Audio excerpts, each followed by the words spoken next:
வடகிழக்கு பருவமழை காரணமாக காஞ்சிபுரம் மாவட்டத்தில் உள்ள 14 ஏரிகள் முழு கொள்ளளவை எட்டியுள்ளன. கூடுதல் விவரங்களை செய்தியாளர் மணிகண்டனிடம் கேட்கலாம். மணிகண்டன், தற்போது காஞ்சிபுரத்தை பொறுத்தவரை மழை என்பது என்ன அளவில் பெய்து வருகிறது? அங்குள்ள நிலவரம் என்ன? கூடுதல் விவரங்களை பதிவு செய்யுங்க மணிகண்டன். கண்டிப்பாக வடகிழக்கு மழை தீவிரமடைந்திருப்பதன் காரணமாக காஞ்சிபுரம் மாவட்டத்தில் 14 ஏரிகள் அதன் முழு கொள்ளளவை எட்டியுள்ளது. காஞ்சிபுரம் மாவட்டத்தில் கடந்த 2 நாட்களாக வடகிழக்கு பருவமழையின் தாக்கம் காரணமாக தொடர்ந்து விட்டு கனமழையும் அவ்வப்போது மிதமான மழையும் பெய்து வருகிறது.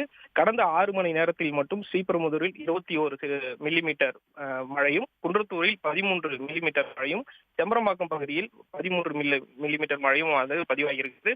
இதன் காரணமாக தொடர்ந்து 2 நாட்களாக பெய்து வரும் கனமழையின் காரணமாக காஞ்சிபுரம் மாவட்டம் பொதுப்பணித்துறை கட்டுப்பாட்டில் உள்ள 381 ஏரிகளில் 14 ஏரிகள் முழுமையாக நிரம்பி உபரி நீராக வெளியேறி வருகிறது. 36 ஏரிகள் 80% மேலாகவும் நிரம்பியிருப்பதாகவும், அதே போல 108 ஏரிகள் 50% தாண்டியும் நிரம்பியிருப்பதாக பொதுப்பணித்துறை அலுவலர்களும் அதே போன்று நீர்வளத்துறையும் தெரிவித்திருக்கிறார்.